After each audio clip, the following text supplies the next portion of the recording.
Global equity markets were up in January as the MSCI ACWI ended the month 3.4% higher, while the MSCI World was up by 3.5%. Emerging markets underperformed, posting a 1.8% return.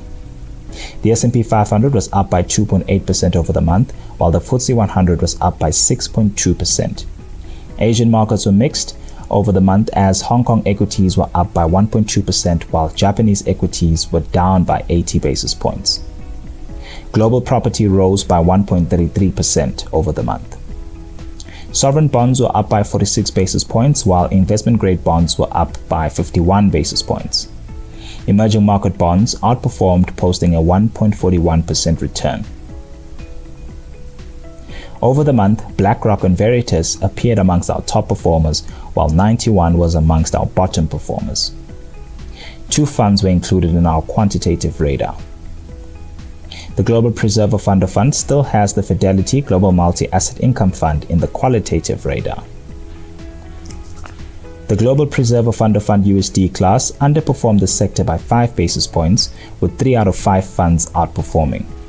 The GBP class underperformed the sector by 2 basis points as 4 out of 5 managers outperformed. The ranking table has the USD class in the second quartile over 3 years and the GBP class in the first quartile. The Global Moderate Fund of Fund underperformed its sector by 3 basis points, with 5 out of 6 funds outperforming. The fund has managed to produce second quartile performance over its 5-year recommended investment period. The Global Flexible Fund of Fund USD class outperformed the sector by 94 basis points, with 6 out of 7 managers outperforming. The GBP class outperformed the sector by 1.58%, with 6 out of 7 managers outperforming.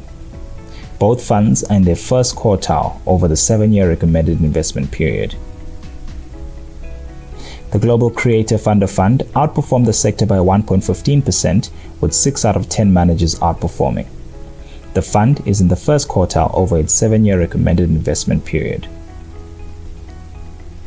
The solutions continue to produce consistent first and second quartile performance over the long term and are performing relatively well over their recommended investment periods.